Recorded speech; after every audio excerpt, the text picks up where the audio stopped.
Hi, good evening, everyone, and thank you for joining the call. Uh, this is a fair value decode call, and like many of you know, that we have a in-house model where we look at the valuation from a fair value perspective. So today we have Sanjay and Hardik on the call, who are the co-heads of equity, and they will be taking you through their fair value update. Basically, in today's time when markets are extremely volatile and many investors are wondering what to do in the market. They'll be covering the short-term risk in the market with you. They'll be covering the long-term, tailwinds for the market, and also where they see the market heading for next 3 to 5 years. And is it a good time to be in equity, come out? They'll be covering all of that. We have received a lot of questions on the Q&A board. My request is that you keep sending questions, and we'll make it interactive by taking as many questions as possible. So while on the call, also you can type your questions over there, and we will take all of them. Without taking any more time, over to you, Sanjay and Hardik. Great. Thank you, everyone, for joining with us and giving us this opportunity. What we have a few slides that we will go through, broadly cover what's happening in the market, and then we'll, of course, take questions. So, Sanjay, do you want to start? Sure. Thanks, Saurabh. Thanks, Hadik. Uh, so let me jump in directly into the macroeconomic backdrop at which we are working. And at the outside, we all know that global GDP is one of the area for concern for the investors globally. We have seen sharp downtick in the global GDP expectations by IMF and World Bank and other prominent economists as such across the world. And on the overall economic side, we are seeing that slowing down in the global GDP. Particularly, if you look at the growth forecast, which were at 4.4, 3.8, have been downgraded to 3.4% and 2.9%. Are we decoupled from these? Are we completely not attached to these kind of elements globally? The answer is no. Finance is always connected across the world.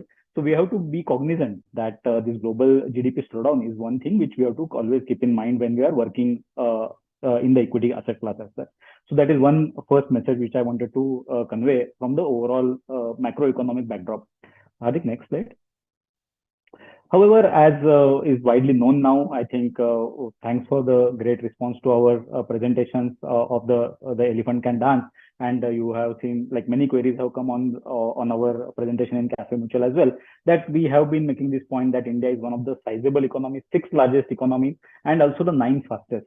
And the sheer size, as well as the speed at which we are growing, provides the confidence to the investors in this current economic backdrop that despite slowing down in the global GDP, our economy continues to check at a quite a fast clip at the moment. Uh, if you look at which are the other countries which are growing faster than India, we will see that most of the countries which are growing faster are actually smaller economies. They are not sizable to the extent where India is situated at now, and that provides us the phenomenal opportunity for India for providing for the economic growth going ahead. At the same time, Hardik will connect in some of the areas where what is happening on the sector basis that we will cover. So next slide, Hardik. Second area which has been the concern and many questions came on this topic as well, that what has changed. And this is one slide which is actually provides a big kind of a summary as to what is changing from financial perspective is also on the policy rate. So across the world in last 1.5 years, we have seen a restrictive monetary policy where rates as low as 0.25, which you can see in US, has gone up to almost like 4.5% at the end of Jan 23 itself. So the almost 425 basis point of increase in US, similarly 250 basis point of increase in Europe, 325 basis point of increase in UK. These are unprecedented kind of situations in last couple of last few years, and now we are at the in the cycle where interest rates are increasing. And this is another area for us to consider, because as interest rate increases, it has some repercussions for our small mid cap companies as well as on the large cap company. Availability of finance, etc., gets lower over a period of time, and that is something which we'll have to be cognizant about. One country which is standing at the exception is actually Japan, where they have not shifted to they have not loosened the monetary policy as such. So this is the Fed dot plot, so which indicates that what was the expectation in September 21 and where are we in December 22. And we can see almost 400 basis point of jump has happened in CY calendar year 23, and 237 basis point of jump in the expectation has come in CY 24. Point to be noted is also that now the slope of the curve at the end of like for the CY 24 is now declining, but at the same time, it is nonetheless still higher levels than what we were expectations in September 21. So these sudden changes in this macroeconomic backdrop is something which I wanted to bring on the table, that we are working with this backdrop in mind. That one, global economy is slowing down. Second, interest rates are increasing. And as an equity investor in India, which is one of the emerging markets right now, we have to be cognizant of this. Similarly, if you look at on the inflation, US as well as India, inflation is still at elevated levels. We have seen stickiness in the inflation in recent history as such. Global central banks are targeting to bring this down. They have, in a way, in black and white, they have mentioned that the sole aspiration for this monetary policy rejig is actually to reduce this inflation going ahead, and that's where the direction of the monetary policy is, and that remains a concern. And similar chart, if you look at commodity index as well, Bloomberg commodity index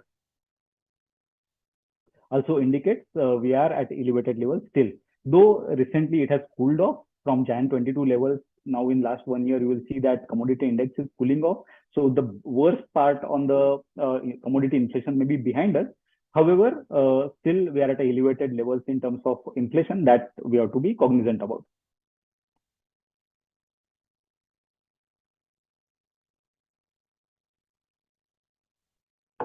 Thanks, Sanjay.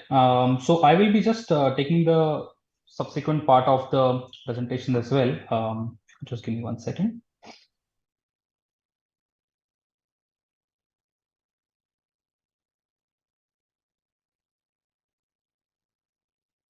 Just trying to share the screen.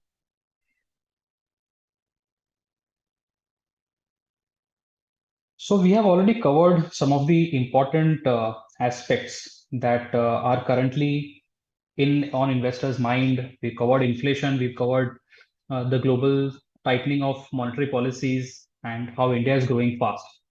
Coming back to some of the points that are closer to home, we'll talk about one important development, of course, was the budget. And I think the budget has given not only a trend of what will come in the coming few years, but more importantly, what has been the government's whole objective in the approach. Most of the budgets that have come out, in fact, almost all of them, they have had a very unwavering focus on growth. And even if you look at the budget for this particular point of time, you look at the balance that has been struck between trying to pursue growth versus the balance and what kind of growth. So if you look at, let's say, the second part of this particular table where we are talking about total expenditure, यानी कि government कहाँ पे खर्चा करने की कोशिश कर रहा है. Revenue expenditure is only growing by 1%, but capital expenditure is growing by 37%. So when the government tries to spend on expanding the infrastructure, more power, more roads being built, more facilitations done for businesses to do business, that is how the economy actually grows. So the focus has been on this area, and the hope is that अगर economy में infrastructure और capital expenditure focus होगा, it will drive employment growth, and eventually it will further drive consumption, and that will keep driving expenditure, capital expenditure growth. So it's a good positive cycle to get into, and the government has been focusing on that. The focus is not on revenue expenditure where you have some of these fuel subsidies, yeah, food subsidies, and to that extent, the area where the government is focusing is perfect, given the fact that हमारी economy में इतनी तेजी से growth आने वाली है. The government is using its finances in the right direction to ensure कि ये growth बरकरार रहे. Now, as far as the expectation of where will they make money from, that is the total receipts, that's the first half of the table. There you can see the receipts number is relatively well balanced between direct and indirect taxes. Assumptions are fair. हमारे nominal GDP की growth rate 10 से 11% के बीच में expected है. उसके सामने if you are expecting 10% growth in direct taxes and indirect taxes, the assumptions are not really out of whack here. So growth-oriented budget was announced, and this is an important thing to keep in mind that the economy is growing because there is a government which is doing the right things to ensure its growth as well. Although, of course, the economy on its own is very strong. Even in the past, it has shown strong growth. But having a supportive government is an added advantage. The highlights, of course, there is nothing specific. I would say that was negative in the budget. To be honest, this budget, we had seen more hits than misses. Higher allocation to capital expenditure is one point we saw. The fact that there are some changes in the overall direct tax system in a way in which your the incidence of tax on an individual is going to go down a bit. That will basically help in consumption to some extent. Uh, Expectations or rather the allocations done on some of the important sectors which are important for rural growth as well. So currently हमें पता है कि in the economy the growth on the rural side has been slower. Rural consumption has been slower. Urban demand and urban consumption has been relatively better. So budget allocation also happened on areas which will help the rural part of the economy more. All these things are positive actually. Allocation to defense is relatively high, and उसमें if we do more of allocation of defense for indigenisation, यानी कि हमारे defence की जो भी चीजें हमें चाहिए हमारे देश की सुरक्षा के लिए, if those things get manufactured in India, then that is a big positive growth driver, better for our nation's security, and that is one allocation also that happened. So overall, hence it was a budget which had very little misses. अगर हम ये slide हर साल जब दिखाते हैं, there are almost equal number of misses that you would typically want to show, but this time our team was finding it difficult to call out what really was a miss. But if I was to be picky, so I would say that the disinvestment target could have been higher. The government has been having a higher target for that, and that is a area for someone to basically have better financing for the year. But as I said, expectation on taxes is not very high. Direct tax and indirect tax revenue expectations are fair, so this is not necessarily needed. And revenue expenditure यानी कि जो subsidies के ऊपर खर्चे की बात की गई है पिछले साल के कंपैरिजन में कम खर्चा होगा, but that is also basically fair. So it is a well-balanced budget. The budget, apart from being focused on growth, will also target some consolidation over the coming years. So fiscal deficit is expected to go down to 5.9% and will eventually reach the target that the government is talking about of well below 5% going forward. अभी government का focus of course रहा है for growth, and while all that is good, we have seen that जब भी globally inflation और globally monetary policies tight हुई हैं, यानी कि इंटरेस्ट रेट्स ब्याज दर सब देशों में बढ़े हैं, इंडिया में भी इंटरेस्ट रेट्स बढ़ाए गए हैं, and liquidity in the system has come down. So the government has also और the RBI has also done it's taken the right steps to ensure कि इन्फ्लेशन को भी कॉम्बैट किया जाए. Along with focus on growth, there has also been enough focus on trying to control inflation. And compared to our long-term averages, India's inflation is not as high. We are still above 6% as far as core inflation is concerned, above the comfort zone of RBI, but it is not significantly higher than our historical average, unlike we are seeing in other countries. But still, tightening monetary policy is a point of concern. We are tracking that. So after we've concerned what is happening globally and what is happening in our country in the near term, what are the developments, let's come to the main point, which is where is the fair value and what should investors look at.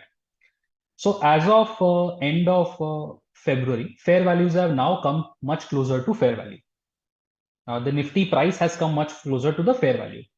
So a year ago, let's say somewhere in March 2021, actually 2 years ago, we had for the first time come ahead and said that markets had become very expensive after a long period of time. Like the market had seen a big rally from the bottom of the pandemic.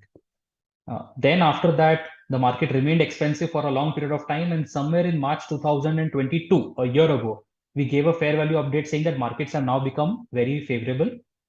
Now, full year financial year 23 has been very volatile. Markets सस्ते भी रहे हैं, and then July, August में एक तेजी भी आई थी छोटी, and markets have been giving mixed signals. At some point, you would have thought that markets are going to run away. At some points, they became more sensible, more rational, and started showing some corrections. But as things stand, after all is said and done, today markets are at a fair level. what does this mean? We are not saying that this is a very attractive zone. What we are saying is that from here, the chances of making low double-digit return, which is what the broad markets have given in the history, if you invest in a staggered manner, if you stay invested for long term, are better. That's the point we are trying to make, that fair values are Nifty's prices and valuation levels are more comfortable than what they have been for some time now. And of course, the fair value itself is going to grow very fast, as we've explained in our videos and our presentation, which we have been making. Given that India's fair value will grow fast, as you can see, the GDP growth, sorry, my apologies. So GDP growth has been growing at a very fast pace, which is the yellow line. The fair value grows in line with the GDP. So if GDP going forward is also expected to grow at a rapid pace, which is somewhere in the region of 10 to 12%, that's the low double digit kind of a growth expected, then we will also expect similar growth in the fair value of Nifty and hence the maybe the valuations of Nifty as well. So that is the broad expectation. To summarize, there are certain things that of course are to be kept in mind, which will keep the market still volatile for the near term.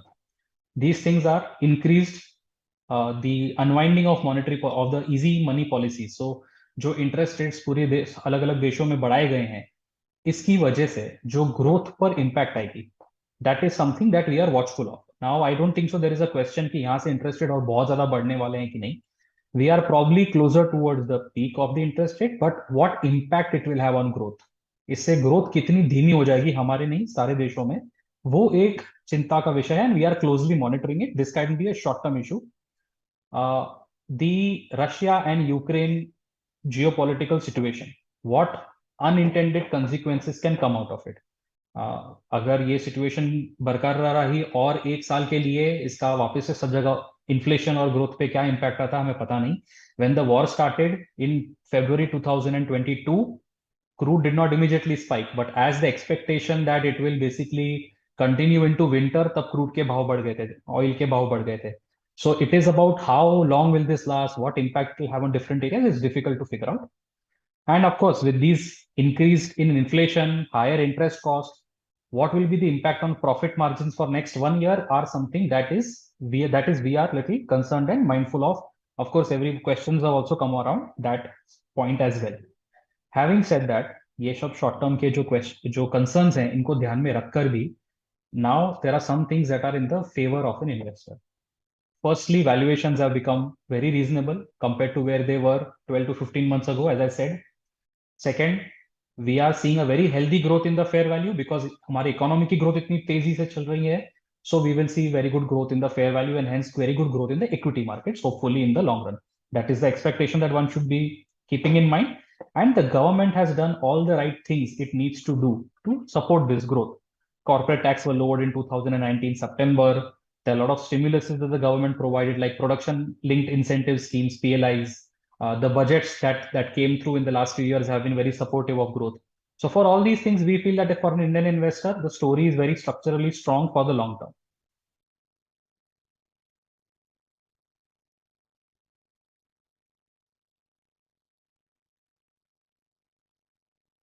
Sanjay, do you want to take the remaining parts of the commentary? Sure. Yeah. Sure. So as Hardik pointed, so how should we react or what should be our plan? So we look at markets and various market caps from the fair value angle. And at current juncture, we changed recently the stance of overweight large cap to becoming neutral on large versus mid and small caps. Yeah, over last 1.5 years, we have seen small caps level correcting substantially, and now small caps and mid caps are also at providing an attractive rate of return in our fair value approach versus large caps. And as economical situation is now becoming more and more clear, we have changed our stance to becoming neutral in large versus mid and small caps. Currently, we are overweight in consumer discretionary, financial, communication services, and industrial sectors. This stance is actually based on our understanding about where growth is coming in India, as government wants to make India as a manufacturing powerhouse, as industrial companies are now telling us that now order books are now much more robust. So we are quite positive on the industrial space. We are quite positive on the financial space because without financial, industrial growth or manufacturing power may not be gained. So financial is another area which we are quite positive on. Consumer discretionary is a result of what is happening in the economy. As economy continues to chug along at a faster clip, as per capita income increases, consumer discretionary becomes a substantial area for growth for investors, and that is one area we are quite positive on. And communication services has become quite critical in our daily life. We have seen revenue per user growing for these companies, which should which provides a substantial risk reward payoff in favor of investors, and that's why we are quite positive on communication services as well. Sectors which we are underweight are actually utilities and materials. These are more of a global linked sectors, interest rate linked sectors, where we see globally there may be concerns on the global growth, and that's why we are underweight on materials as well as utilities as such. We recommend equity products as a preferred means of investment in the current market environment, as our fair value approach is indicating that fair values as well as the levels of Nifty is now converging, and there is a maybe single digit kind of premium which is expected currently. So equity products are offering a favorable risk reward to the investors.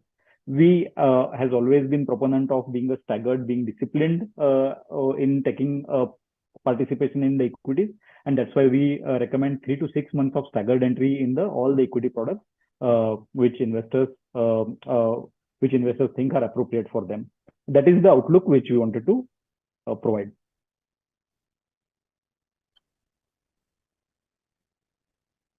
Thank you, Sanjay. Hardik. Can we take the questions now? Sure. Sure. Yeah, so there are a few questions on the global economy and the impact on the Indian market. So the questions are regarding Russia-Ukraine war, regarding the slowdown happening in the US market and the European market. And, also recently, a couple of days back, the news came out about China's recovery faster than what people expected, the GDP recovery. Yes. Does any of it will have a impact on the Indian market, according to you? So, Hardik, you want to take it? yeah. So, in the past, sort of what we have seen is many of these risk factors or other factors they play out, but the economy that we are part of is very stable and it's very structural. So, and more importantly, what is happening is that India's prominence in the overall global economy is increasing. आज हमारे देश में जो चीजें बन रही हैं वो दूसरे देशों में उनकी डिमांड बढ़ती जा रही है. Everybody is talking of China plus one, and irrespective of what is happening in China, even before 2020 pandemic, 2020, chemical sector in India picked up. Other sectors in India have been doing really well. So the growth that we are seeing in our country is structural in itself, in the sense that it is not dependent on what other economies are necessarily facing in the long run. In short term, definitely there is going to be some challenges. अगर US में बहुत तेजी से slow down आ जाती है economy में, it will have some rub off effect. Definitely, we are not denying that. We will have to be watchful कि कौन से sectors में उनका impact आता है. Having said that, whatever the impact it will be, it is not expected to be a long-term or a sustained impact. The companies in India have shown very good wherewithal to sustain these shocks. Now, I know that GDP slow down in the US, Russia-Ukraine war, and what's happening in China does look like a relatively bigger issue, inflation.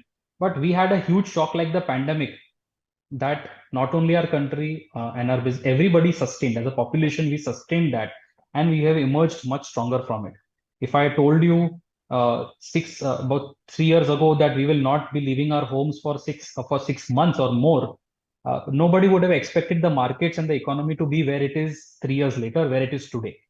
So we will have to have that faith in the system. We have seen India time and again overcoming multiple challenges like the demonetization, like the pandemic, like the GST implementation. And despite all these challenges, despite all these hiccups, the economy has still emerged stronger. So we don't per se feel that there is something alarming to be worried of. Thanks. So the next set of questions are on the market outlook. While you have given a market outlook, but there are a lot of questions on very near-term outlook, because invariably what happens is that as a fund house we all look at a long term, but investors ask distributor partners this question about अगले 3 महीने में क्या होगा, 6 महीने में क्या होगा, and the volatility which we get seeing, witnessing, is it nearing an end, the volatility? And while I know it's difficult to forecast the market for next 6 months to 1 year, but if you have to take a sense of the market for next 1 year and 3 years, right, what would it be? So let me address this, Saurabh. Uh, so as I highlighted, we are in a very unprecedented time, right? See interest rates of like 400, 500 basis point of interest rate increase. Plus, we are just coming out of pandemic. Suddenly, monetary system is now again changing the stance as such.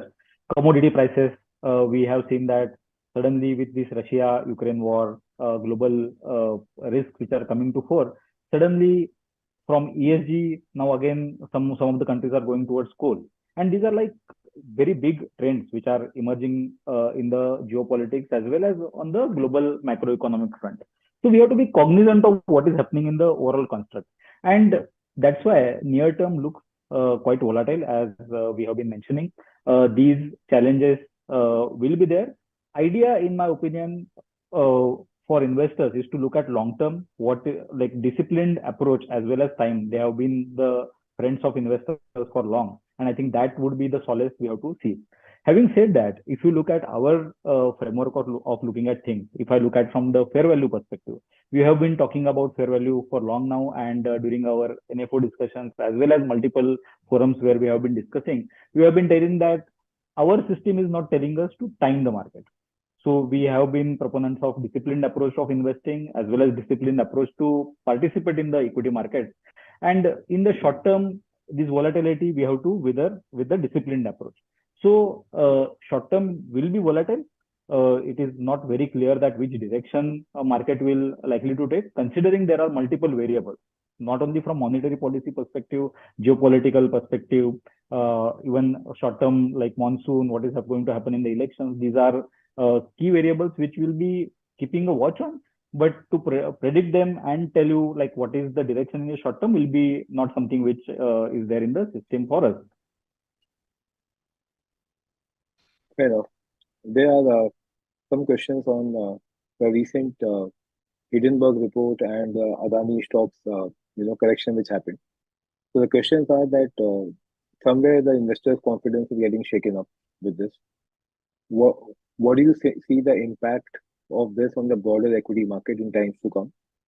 Do you see FI slowing down allocating money to India because of this corporate governance issue? And are you also expecting more regulations to come on corporate governance because of this? I'll take that. So, short answer first. Don't expect a big impact on the markets because of this as such. Or rather, investors, foreign or Indian, ideally should not be shying away. And the reason for this expectation or confidence is the history. I think history is a great teacher. The economy has seen even bigger shocks in the past as far as event जिसकी वजह से शायद से investors का confidence बहुत गिर जाना चाहिए था और शायद से कभी बढ़ना नहीं चाहिए था. We've seen two big scams in the stock market.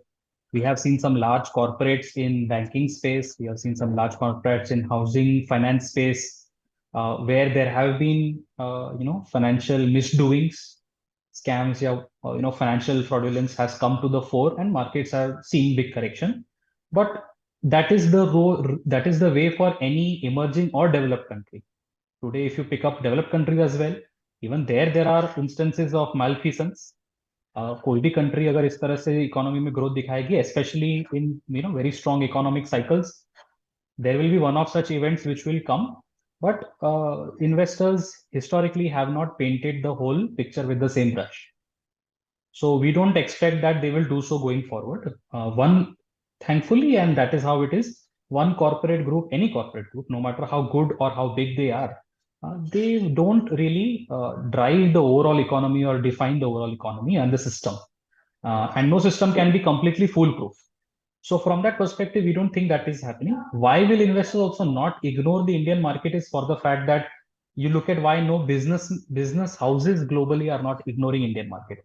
If you're a large corporate conglomerate like Amazon or Walmart or any other big brand you can think of, all of them want to come and do business in India which is why all investors also want and come and invest in India, because this economy is growing fast, the per capita income is growing fast, and that confidence on the long term growth is intact as long as our democratic system is in place, as long as we have a government which is driving this growth, and as long as we as Indians are aspiring towards that growth every day. So not really perturbed about this particular event. It might shake the market in the short term, but if it does, it will be a good point to maybe participate.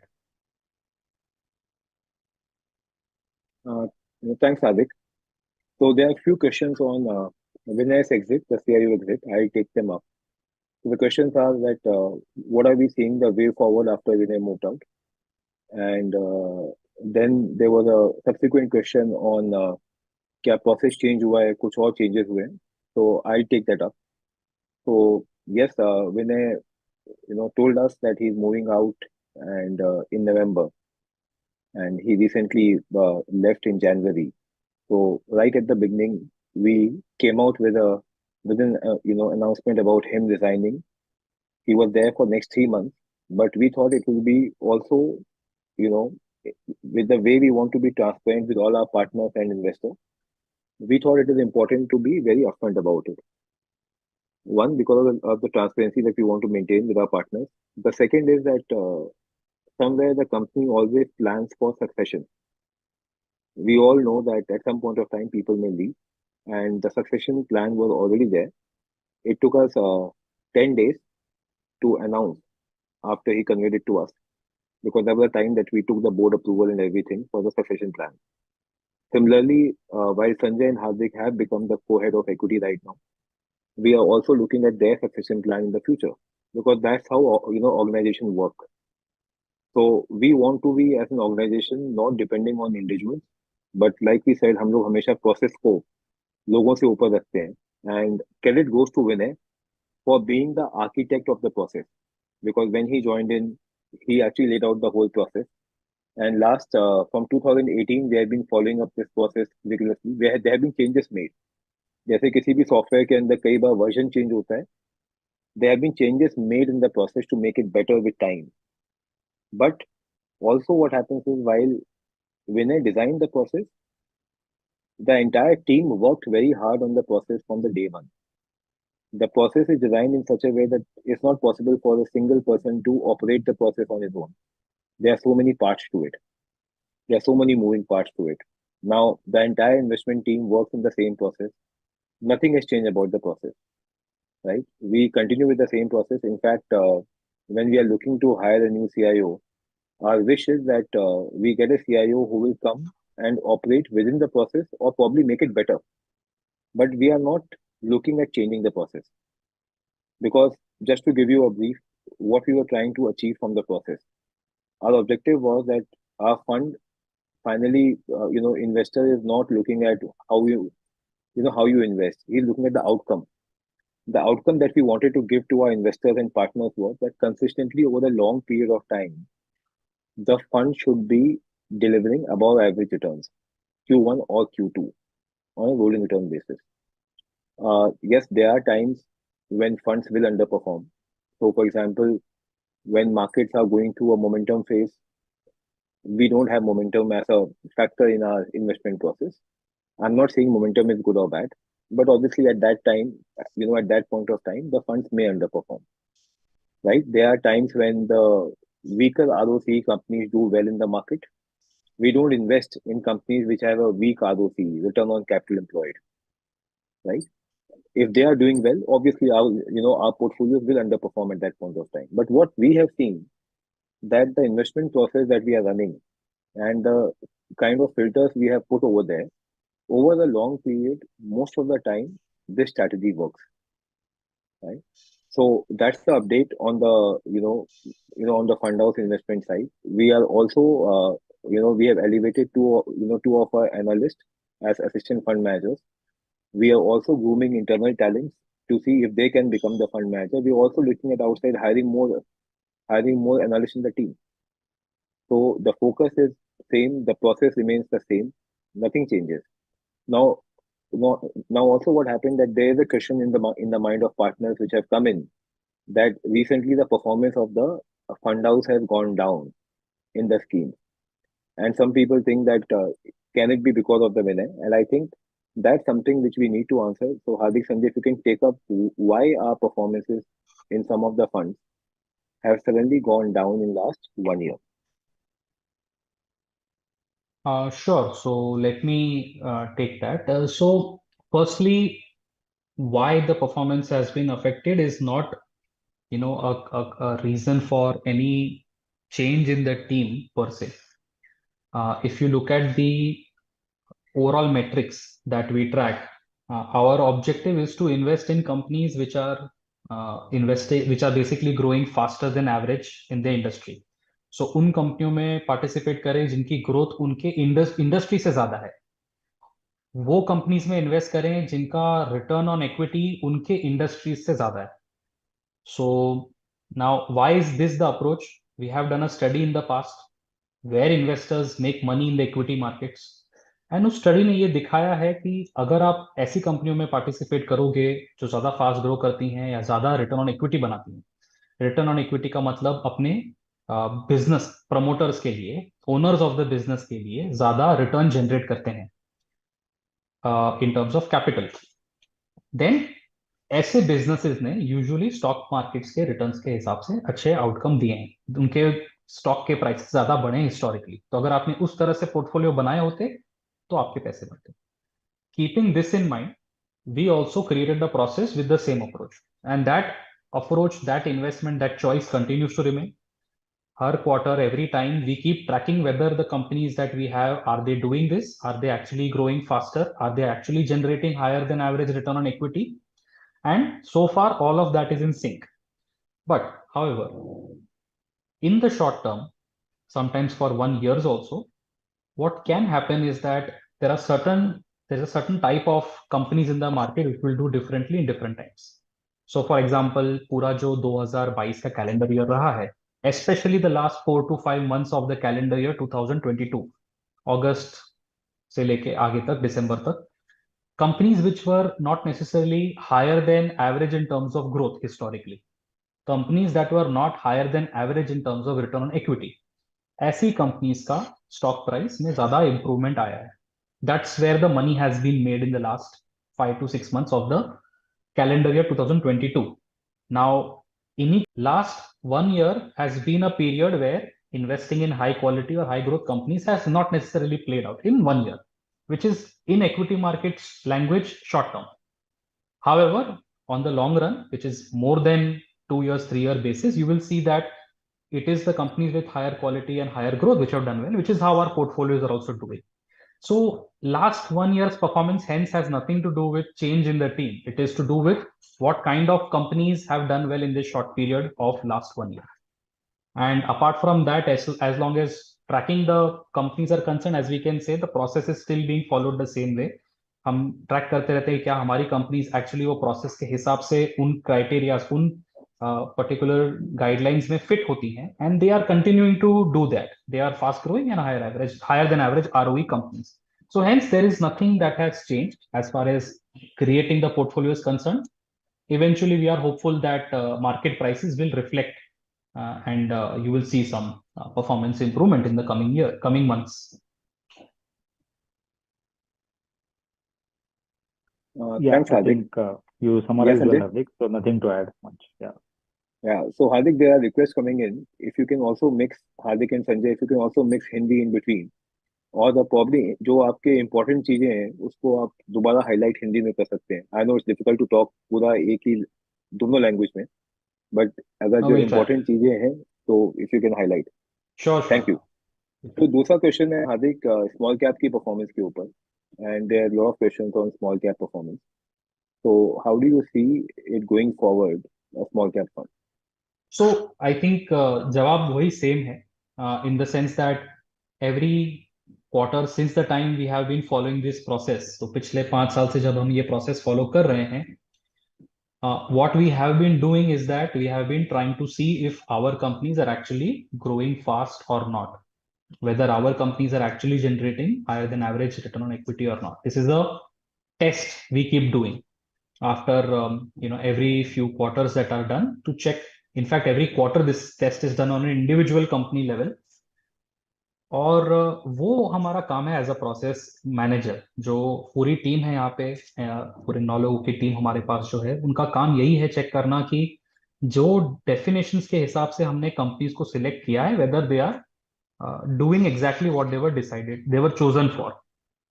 और companies की performance growth के हिसाब से, companies के PNL के growth के हिसाब से, या बैलेंस शीट के हिसाब से, या उनके ग्रोथ के जो गाइडेंस या फिर उनकी जो पॉलिसी है, कहाँ पर वो इन्वेस्ट करना चाहते हैं, इन सब के विषय में सारी कंपनियां जो हमारे पोर्टफोलियो में है स्मॉल कैप फंड में, वो अपने निर्देशित ऑब्जेक्टिव के हिसाब से काम कर रही हैं। There is no change in that.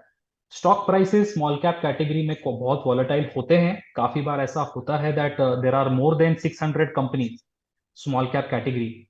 अगर आप 1000 करोड़ का मार्केट कैप का कट ऑफ रखें तो 600 कंपनियां हैं चूज करने के लिए।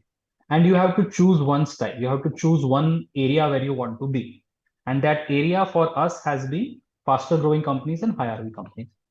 Now, given this choice, you also have to, we will benefit when the markets do well, and we'll also have to take some impact when the markets don't favor such kind of companies, which is not in our object, in our observation ऐसा time बहुत time तक चलता नहीं है। Usually fast growing companies and higher ROE companies are rewarded on the long run. So what I'm saying, if I was to summarize, the companies that we have chosen are anyways in line with what our objective is. Prices only in the short term have seen this kind of an impact. Given that there is no reason to change the portfolio, or no reason to basically take any doubt on the companies that we hold, we are hopeful that eventually the price movement on the stock price and the NAV movement, hopefully on the fund level also, will accordingly move in line with the actual business quality. So that's on the small cap fund. Thank you, Adik. So continuing the discussion on the scheme, so there are two questions which I'm linking together. So one is that do we take cash call? क्या हम cash call लेते हैं अपनी schemes में अगर हमें लगता है कि market short term में खराब होने वाला है? And second question linked to it is that जो अभी multi cap fund आया था, the recently launched multi cap fund, we invested the entire money in one go, and after that the market fell. So is it the right strategy? We could have waited for some time, is what distributors are asking. Sure. तो जैसे कि हम लोग ये fair value approach से देखते हैं, हमारे प्रोसेस में ये जो फेयर वैल्यू अप्रोच जो दिखाता है, वो दिखाता है कितनी ग्रोथ हो सकती है ये कंपनी में अगले 3 साल 5 साल के हिसाब से। दिस फेयर वैल्यू अप्रोच और the process doesn't tell me where the short term market direction is. There may be various macroeconomic concerns or various events which may be happening, which we are calling it as a noise, which may be happening in short term and which may be impacting some of the directions where market is going. However, we have to focus on long-term aspirations, long-term expectations from the economy, long-term expectations from the company, and वो हिसाब से हमारा ये जो fair value approach है वो बनाया गया है। So in the short term, which direction this specific stocks or market will take is not something which our system is designed to do. And वही हम लोग ने NFO में भी सबको बताया था कि our system doesn't allow us to like give the timing of the market. We have to be present. We have to time in the market is more important, and that's why our system cannot tell you when to exit or when to enter in specific kind of time. So we are not taking any cash calls in any of the funds. Whenever money is given for equity allocation, we are deploying it fully in the market. And same strategy is up, which we had, by the way, we had applied in the mid caps also. At that time, it was very well accepted that okay, mid cap was deployed at the bottom of the market during that time. But at the multi cap level, when we deployed, there was some correction afterwards. And but in the long term, when you are thinking from that point of view, in our opinion, that shouldn't be material from our perspective. So in short term, our system is not able to tell what kind of call we should take on cash. That's why we are not taking any cash calls in any of our funds.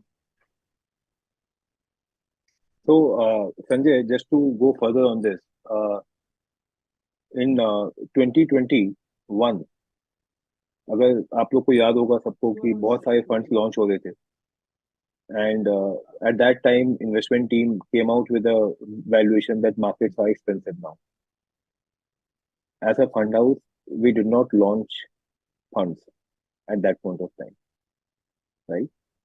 Now, once we know that the markets are expensive, and how do we know it? Just to elaborate for everyone, we look at कि अभी Nifty का fair value जो है वो कितना premium पे है. अगर सपोज करिए निफ्टी का जो प्रीमियम है वो अपनी फेयर वैल्यू से 25% ऊपर है, फॉर एग्जाम्पल, तो वी नो दैट मार्केट अभी महंगा है. अगले 2 साल के return has been already booked in the market. मतलब we have taken away next 2 years return right now. Launching a fund right now in the long term will not make money for the people. So if you look at entire 21, we did not launch any fund while industry was launching a lot of funds. And some of our funds got expired, we refiled them. But we knew that over the next, at that valuation, people will not make money even for 3 years to 5 years. While we do not know what will happen in next 6 months to 1 year. So the another example on the other side, we have multi-cap example. The other example on this side is a like mid-cap fund. So we launched a mid-cap fund in the 2020 Feb, and at that time mid-cap ka valuation was attractive. After that, COVID happened, the market fell. We were getting calls that, are you going to allocate in one go? Why don't you stagger it? But our process indicated that market was reasonable and it has become more reasonable. It has gone to like discount.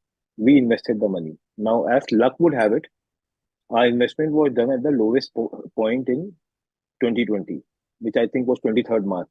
Am I correct? Yes, that's correct. Now that was luck, right? The fund went up very quickly because we invested at lower point. So what we believe as a fund house, short term, if we are good or bad, it's not the outcome of the process, because our process short term pay is not able to give any objective whether we outperform with or will underperform. We are looking at next 3 to 5 years in all our schemes. The portfolios are built like that. If the returns come very good in 3 months, 6 months, that's a chance. If it goes bad, that's also a chance. What we are aiming for है अगले 3 से 5 साल में funds consistently अपने category में peer group को beat करें rolling return में.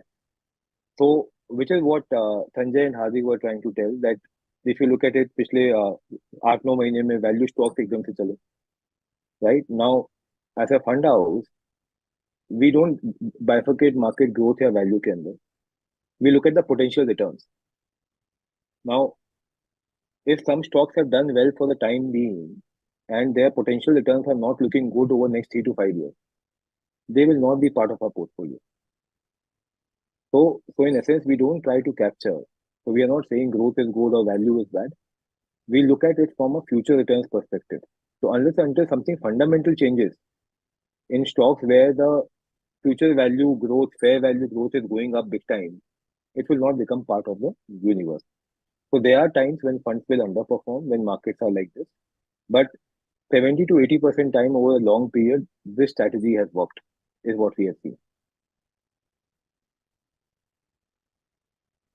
So in the multi-cap fund, when we launched the fund, the Nifty was not trading at a very high premium. Now markets can be volatile in the short period, and we cannot time the market to perfection that this is the best time to come in, right? So we don't look at the outcome के अगले 3 महीने में NAV will be below 10 or above 10. What we look at next 3 to 5 years, can this portfolio make money? And which we are confident that it will make money. Now there's a question on the SIP book. So we have a live SIP book of 1.9 lakh live count of SIPs, out of which multi-cap book, which we have someone asked a specific question, how many live SIPs you have in multi-cap? Multi-cap, we have close to 5,000 because it's a recently launched fund. And small cap, we have 25,000 SIPs out of this. Coming back to the questions, Sanjay, Hardik, there's a question on fair value, that since the fair value is right now very close to Nifty, or Nifty is very close to the fair value, do you see a chance of this going at a like discount? Yes. The second question, a follow-up question, is that if the Nifty is so close to fair value, why our BAP allocation is not moving up?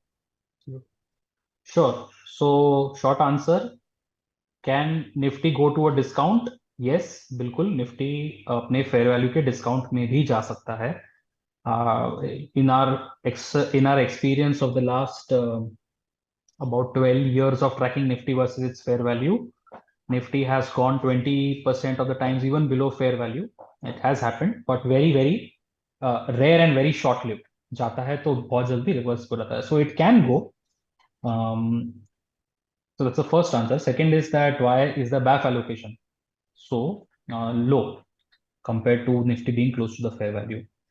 So answer to that is BAF takes into account a daily moving average rather than the current price of Nifty. जब हम आपको कहते हैं कि current Nifty आज एक certain premium या discount पर है, that comment is based on आज की सीएमपी ऑफ निफ्टी, आज का जो क्लोजिंग है निफ्टी का या वो मंथ के एंड का जो क्लोजिंग है निफ्टी का उसके बेसिस पर. But when you are trying to create a model, जब आप एक मॉडल के हिसाब से मार्केट्स में इन्वेस्ट करने के डिसीजन ले रहे हैं, that decision cannot be taken based on current price of nifty. You have to take an average moving, otherwise nifty में रोज ऊपर नीचे उतार चढ़ाव होता रहेगा तो आपका डिसीजन मेकिंग बहुत फ्लक्चुएट होता रहेगा. So we take a daily moving average. इसके लिए it takes time to take that signal into account, but ऐसा नहीं है कि बैफ मॉडल ने सिग्नल नहीं लिया है into consideration. The BAF model has already started indicating an increased allocation to Nifty over the last 2 months. The way it works is BAF is an unbound model. हमारा जो BAF मॉडल है उसकी कोई range, उसकी कोई boundary नहीं है. वो 0 से 100% तक मूव होता है. जब मार्केट्स बहुत महंगे हैं it will even recommend 0% allocation, and when the markets are very very cheap it will also recommend 100% allocation. But as per our SID and risk parameters, हम 30% के नीचे यानी we don't go below 30% and we never go above 80%, यानी 80% के ऊपर हम कभी equity में इन्वेस्ट नहीं करते. So BAF has already moved, the model ka allocation has already moved from less than 20% few months ago to now above 30% as of end of month of February. And we are also not telling you कि अगर markets आज fair value के नजदीक हैं तो आप तुरंत पैसे invest कर दीजिए. We don't know how much will the short-term problems that are there that Sanjay spoke of in the quarterly market outlook. These short-term tail headwinds जो हैं हमारी inflation के related, interest rate ज्यादा है उनके related, उनका impact stock price पर क्या आएगा, economy पे क्या आएगा near term में, next आने वाले एक साल में, वो पता लगाना मुश्किल है. That is why we are also, even if markets are close to fair value, we are saying that आप 3 महीने से ज्यादा या 6 महीने के आसपास STP करके participate कीजिए. If the market is volatile, तो volatile market की दवाई staggered way से invest करना है. That is how you participate. Stagger it over a period more than 3 months or up to 6 months around this time and participate, and hopefully the volatility will be taken care of. And BAF is also saying the same thing. Right now it is saying 30% investment. If market remain at this level for another 1 month, it will go up to 40 and so forth. It will keep taking that recommendation into account. So the way the BAF is moving and the way we are telling you what to do, there is no difference in this. Thank you, Adik. So just to give you guys a breather, there are a couple of comments which I thought is very important to share over here. So अभी recently जो Cafe Mutual का idea fest हुआ था, वहाँ पे हार्दिक ने presentation करी थी elephant dances on to Naatu Naatu tune. And वो प्रेजेंटेशन का मेन जो सब्जेक्ट था कि वाइल शॉर्ट टर्म में we all see volatility, risk, interest rate, Russia Ukraine war, China, but eventually हम लोग इक्विटी मार्केट में पैसा क्यों डाल रहे हैं, whether the India story will play और नॉट. So that presentation में we highlighted that India is the sixth largest economy right now, और ये नाइन्थ फास्टेस्ट ग्रो कर रही है, अगले 4 साल में ग्रो करेगी according to IMF forecast. It's not an Indian forecast, it's an IMF forecast. So there's a side of the economy which will grow very fast. So we are in a place, and this has happened पहले भी, पिछले 10 साल में India top 10 countries में रहा है in terms of growth rate. And we also highlighted in the presentation about different data कि अभी इंडिया में एयरलाइन में कितने यूजर्स हैं आरपी के, और टॉप 10 कंट्रीज का एवरेज क्या है, जो दिखाता है कि आगे का रनवे कितना बड़ा है. राइट. आज कोई डेटा आया था मेरे पास सुबह कि इंडिया में 1 GB का डेटा कॉस्ट क्या है और वर्ल्ड का एवरेज क्या है. तो इंडिया में 1 GB डेटा कॉस्ट है सम $0.3 एंड वर्ल्ड का average is around $4. Right, so the data charges can go up significantly, which is a positive for telecom sector. Similarly, there were many data points, and there's a comment. There are few comments on this. where people have asked us for the video. Yes, we are uploading the video on the YouTube, जो हमने वहाँ पे play किया था about India dancing to the tune of Natu Natu or elephant dancing to the tune of Natu Natu. It will go live on YouTube by today evening. You can search for Union Mutual Fund and download the video from there or share it with your clients. जो presentation है about this presentation is on our website. तो अगर आप website में जाके knowledge centre पे click करेंगे you will get it और you can contact any union mutual fund any union mutual fund employee, he will share it with you. The sales team will share it with you. Why I was talking about this presentation, because there's a comment from just hold on. I have to read the name for this.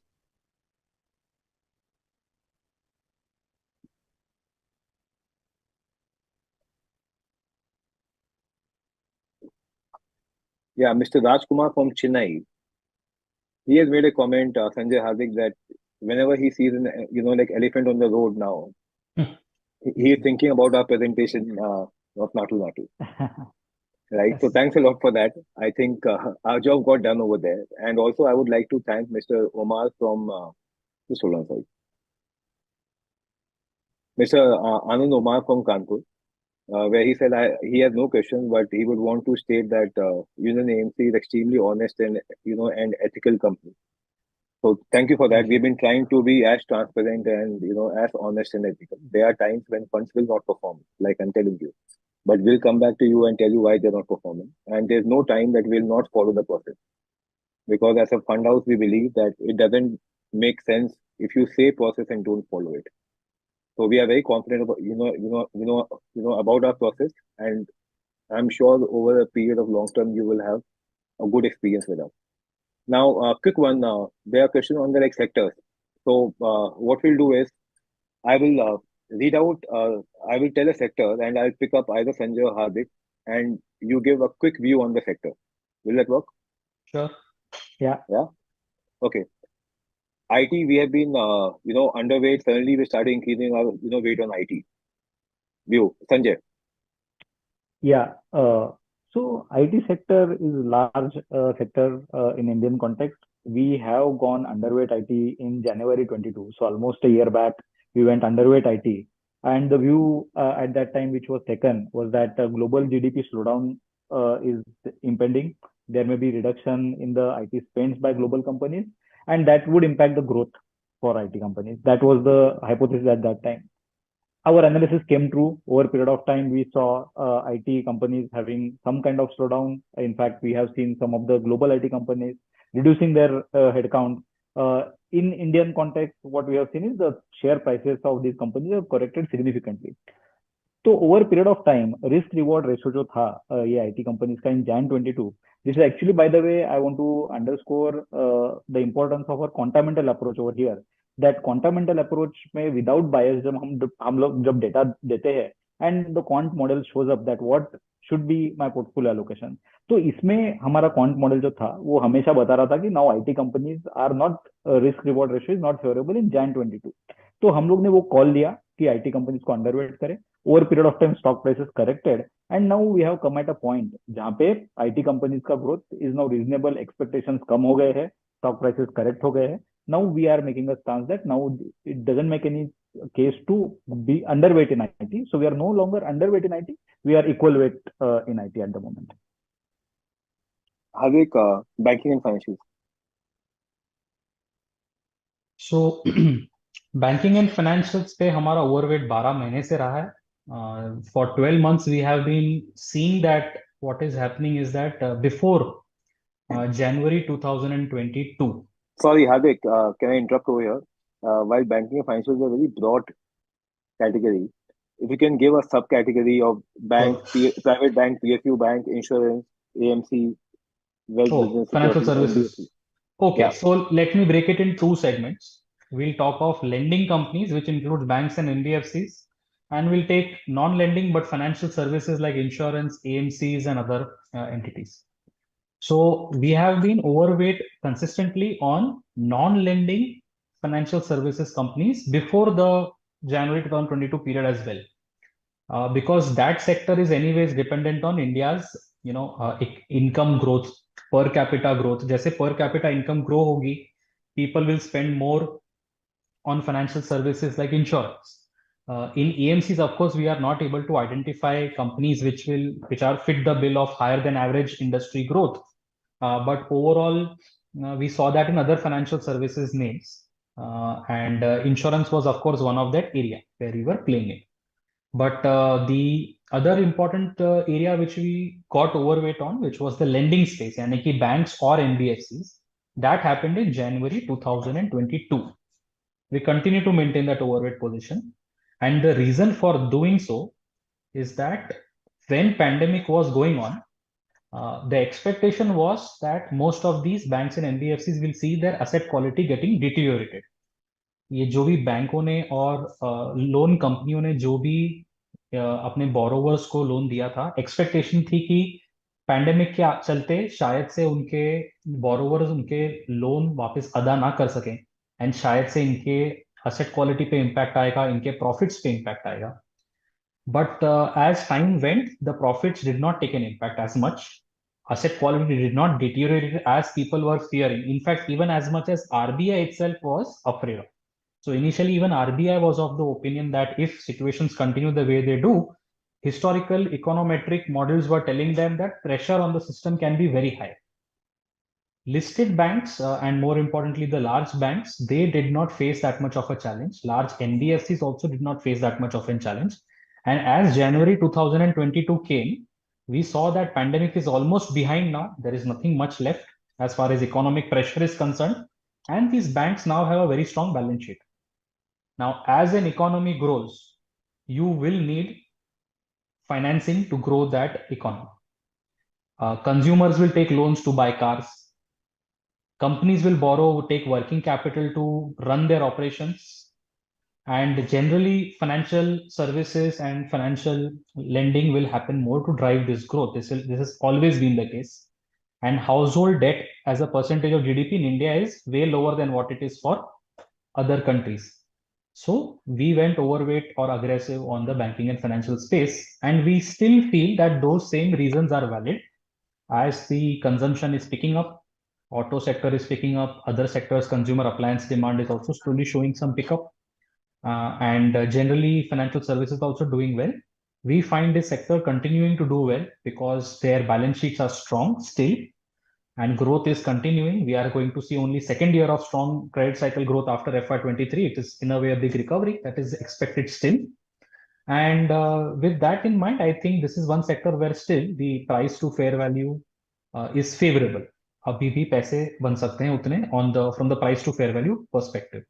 So that is the opinion and the way we are looking at the financial lending space and including the financial services space. Thank you, Adik. Sanjay, what's your view on the chemicals sector? Sure. So chemical is a very interesting sector for us. We are overweight in terms of chemical sector. But in chemical sector, particularly, we like the specialty chemical piece. We are away from the commodity chemical piece as such. We like companies which are specialized in those aspects. Sanjay bhai, can you give some example of specialty chemicals? Just example, not the company name. What are specialty chemicals? Sure, sure. So any company which is, let's say, involved in some high-end chemicals in the electrolyte space, which goes into batteries or battery chemical manufacturing as such, those are the examples where we find that these companies have specialty in those. Either they have a process backing it, that process is something different. That's why these companies are able to make higher margins and products are available at a low cost. Or there is something special case about their R&D. They have found out something special about these chemicals, and they are able to generate better returns for their on the equity or capital invested. So these are the specialty chemical companies where we really like them. And on the commodity chemical space, because these are commodity chemicals which are at a risk of the global economic slowdown, we are away from these kind of companies as such. So on the overall chemical space, we are positive, but we are more positive in the chemical specialty chemicals. Thank you, Sanjay. Hardik, consumer discretionary and staples, and if you can also just tell simply what consumer discretionary is. Consumer discretionary staples happening. Okay, I think let me take consumer discretionary because in and of itself it's a decent size, and maybe I'll request Sanjay to touch upon staples. So जब आप consumer discretionary sector का नाम लेते हैं, what we include in that is जो भी sector या जो भी ऐसी चीजें जिसका परचेज जिसकी जरूरत नहीं है इन्वेस्ट कंज्यूमर को, उसके बिना भी उनका नॉर्मल लाइफस्टाइल चल सकता है। सो स्टेपल्स वो चीजों को कहते हैं जिनके बिना उनके लाइफ रुक जाएगी। सो फॉर एग्जांपल स्टेपल्स में आपके रोटी कपड़ा मकान आ जाता है, and in staples you typically get other you items that you use on a day-to-day basis like soaps. Even actually, fun trivia is that even in our country you have alcohol classified as staples. When you basically say discretionary, what we mean is things that require higher spending per person. So cars will come in discretionary, two-wheelers will come in discretionary.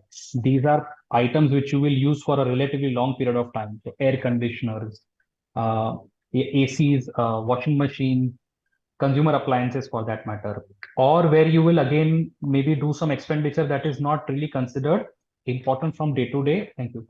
Day-to-day consumption point of view. So, for example, if you go to a mall and or basically buy some clothes, or basically let's say you will spend some money on outside dining, these are areas that consumer can choose not to do, and still their day-to-day life is not going to get affected. That's all of this gets subsumed in consumer discretionary sector. Even when you buy jewelry, which in India is considered staple, but still it is considered as consumer discretionary. Now, when we look at consumer discretionary in our Natu Natu presentation, or the video that we showed and the presentation that followed, which as to why the elephant will dance on, we showed that as far as the consumption is concerned, staples is a category, or rather some of the basic elements have been fairly well covered by Indians. When they make that additional rupee of income, like today there was an article in the newspapers saying that for 2 years in a row, average income levels will grow by 10%. That's the salary hikes expected. So when this additional income is growing, I mean, inflation probably will be around 6 to 7%, what will that extra 3% be spent on? If you have the basics covered, your staples are, rather the basic needs are broadly covered, the next additional saving or income is going to be spent on these discretionary items. If someone owned a two-wheeler, he will buy a four-wheeler potentially. If he already has a four-wheeler, he'll try to buy a better four-wheeler. They will spend more on buying better clothes or better consumer appliances. They will spend on certain discretionary areas which they were not doing on, like outside dining, traveling. So as we showed in that presentation, that number of individuals traveling by flight is also increasing. So all these things will go, because once you have covered the basics, you would like to improve your standard of living. That is the journey of any economy and its population. जब उनकी तनख्वाह बढ़ती है, उनकी आमदनी बढ़ती है, तब वो इन चीजों पर खर्चा करते हैं। वो पूरी कैटेगरी का नाम कंज्यूमर डिस्क्रिशनरी है. So that is what it is. Now, why it is important? For the same reason I mentioned. If the economy is growing at the pace it is growing, और इस तरह से अगर हमारे average citizen की income या आमदनी उतने पेस से ग्रो हो रही है, तो उसकी वजह से क्या होगा कि उनकी खर्चे जो कंज्यूमर डिस्क्रिशनरी चीजों पर हैं वो ज्यादा तेजी से ग्रो करेंगे. सो कंज्यूमर डिस्क्रिशनरी एक ऐसा सेक्टर है जिसका ग्रोथ हमारे नॉमिनल जीडीपी से बहुत ज्यादा एक्सपेक्टेड है. Since this sector is supposed to grow much faster than the nominal GDP, these are growth oriented sectors which we are bullish on, because we feel structurally that is the story, that is the area where the economy is going to do well. More than 50% of our economy is driven by private consumption. And this part of the consumption is where the biggest growth is going to come. That is the reason to be bullish on it as well. And we feel that the high valuations that are available on these sectors are justified from that perspective. Yeah. Consumer staples. Yeah, staples. So consumer staples is also a large sector. You will see that a lot of companies which are, let's say, from toothpaste, from normal soaps and detergents, food products, tea, coffee, and India being 140 crore kind of a consumer base, consumer staples is a very large sector. And historically, in index as well as in the portfolio, it provides a large allocation as well as stability to the portfolio. We are positive on the consumer staple as such, but not as positive as which we are in the consumer discretionary case. We like these companies because these are very high ROC, high ROE generating companies. The kind of products. एक बार आपको कोई let's say consumer staples की एक खासियत ऐसी रहती है कि सपोज एक बार आपको कोई चीज की हैबिट लग जाए इन consumer staples, you don't typically change the product. So if you are used to a typical toothpaste at every start of the day, very unlikely that you will change that toothpaste in maybe in the lifetime as well. And that's why consumer staple is a very sticky category. Having said that, the penetration levels in this category are quite high now. Most of the companies, so in India, there are almost 10 million retail outlets, and many of these large companies have reached the saturation point in terms of the outlet reach as such. So geographical expansion or reach expansion is going to contribute very little to the growth going ahead. Going ahead, growth has to be driven by habit changes or premiumization in these categories. So we like these companies, but we are neutral at the moment, considering the risk reward is not that favorable in consumer staple versus consumer discretionary. Thanks, Sanjay bhai. Hardik, one of the question is that, which is like my question, where do you see the which cycle to be playing out first, the consumption cycle or the investment cycle, and how it will impact the market? Sure, I'll also invite Sanjay to comment on this, but in our observation, both cycles play hand in hand. Yes, there can be some timing mismatch here and there. शायद से ऐसे हो सकता है कि consumption cycle is more consistent and the investment cycle comes in some lags. But when we say which will play first, I think at the juncture that we are, there are enough companies which are playing in both areas. So you're getting enough consumer discretionary companies which are also do well. By the way, consumer discretionary space also goes through some of its own cycle. So auto की भी अपनी एक cycle होती है. Auto हर साल ऐसी growth नहीं दिखाती as a sector.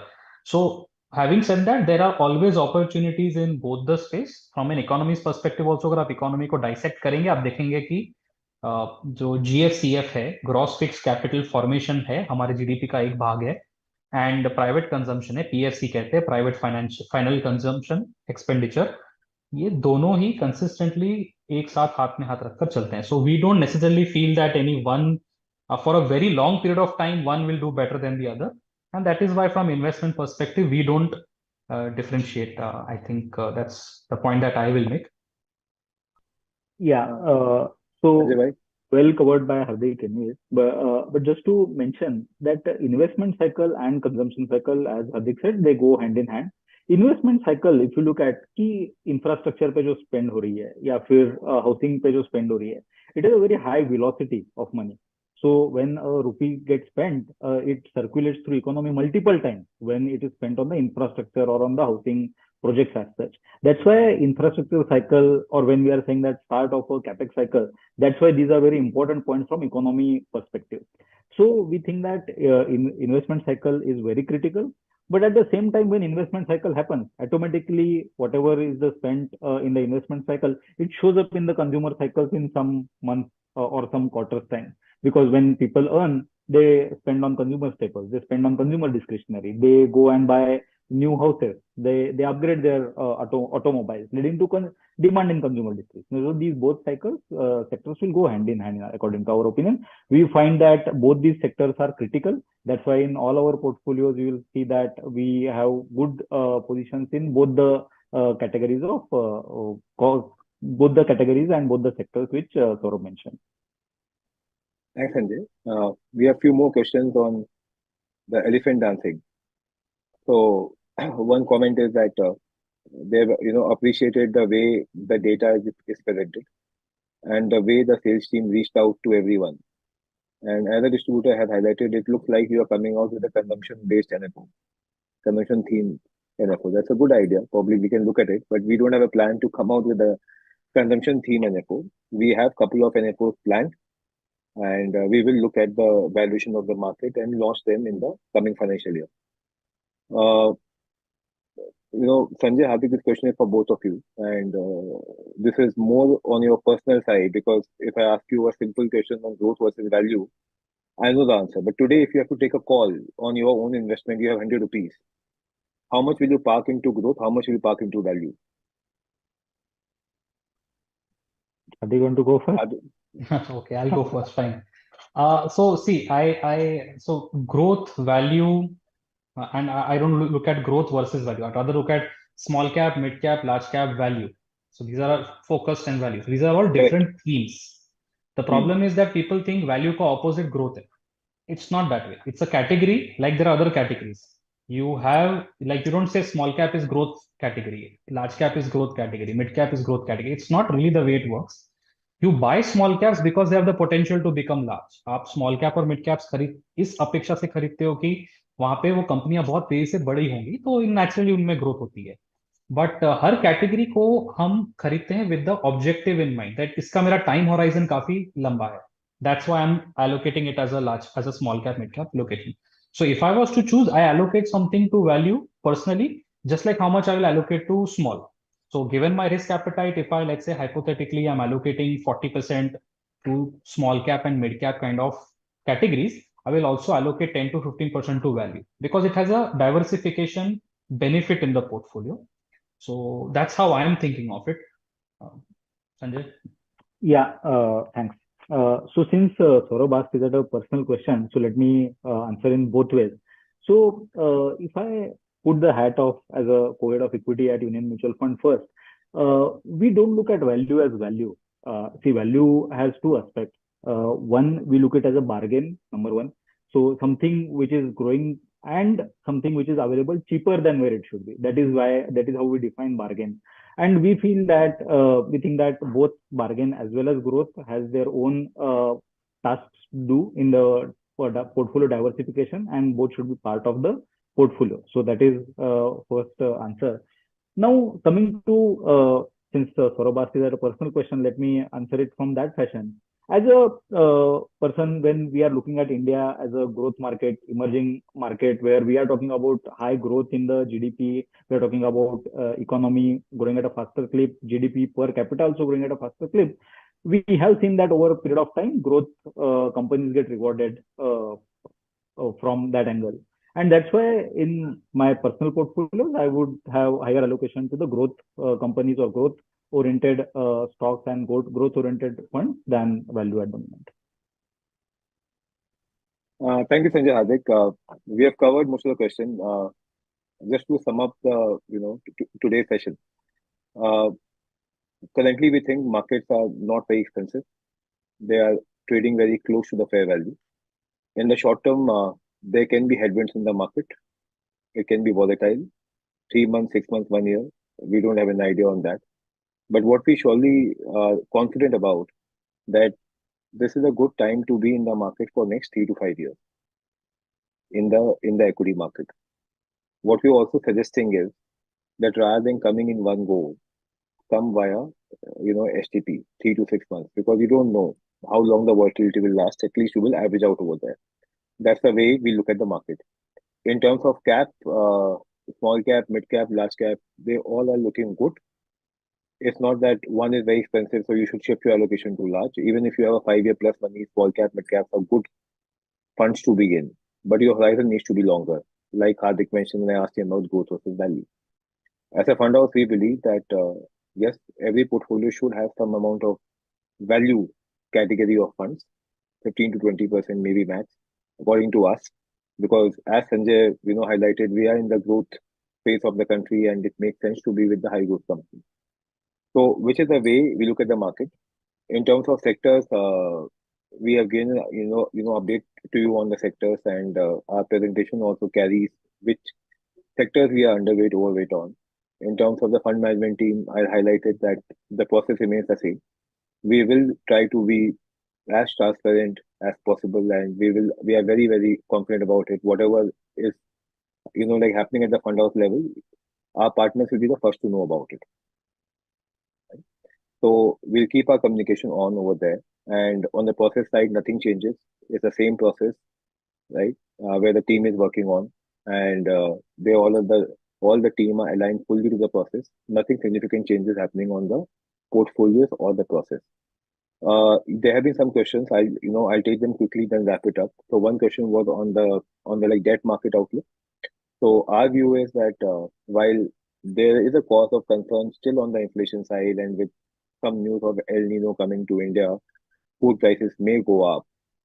This volatility and the uncertainty on the interest rate may remain for some time. But having said that, at the current level, if someone is a fixed income investor or the fixed income portfolio part of it. It's a very attractive time to come into the fixed income for 3 years and above. Yes, you get advantage of tax benefit after 3 years, but also it's very, highly unlikely that interest rates will remain this high for next 3 years. So there may be a change of cycle. Now that change of cycle may happen next year. It may happen towards the next year end, or it may take longer or shorter. That is very difficult to say. But looking at the current yield, what you can get with a 3 year horizon, but the journey will be volatile. So while equity, we all understand the volatility 3 months, 6 months. It's also important to understand the volatility in debt. So when you're coming into debt, they are not like fixed deposits where the capital will not go down in a week, 2 week, 3 months. It can go down. But if you're there for 3 years, it's a very attractive time to also be in the long duration fixed income. From our side, we are recommending a longer duration fund like Gilt, which doesn't have a credit risk, which doesn't have a liquidity risk, right? It only has interest rate risk. And we feel that in next 3 years, if you're coming for 3 years and above, even that risk is mitigated to a large extent. There were some questions on the regulation changing.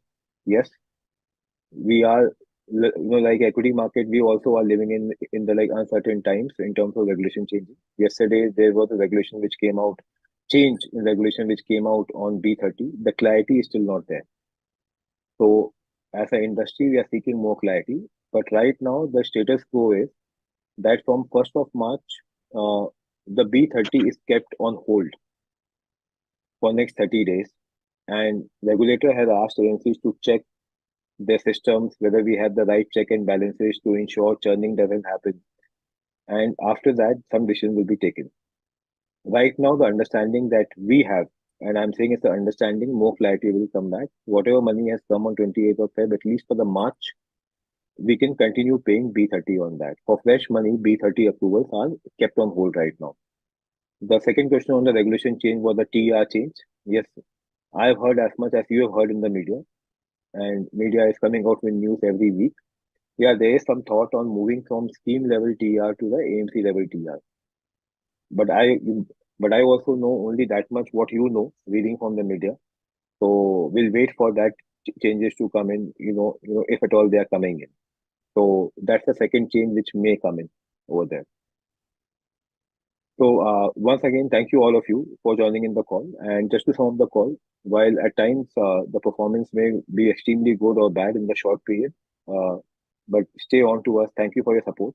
We look forward for your continued support, and we are confident that over a long period, neither you nor your investor would be disappointed with the performance of the fund.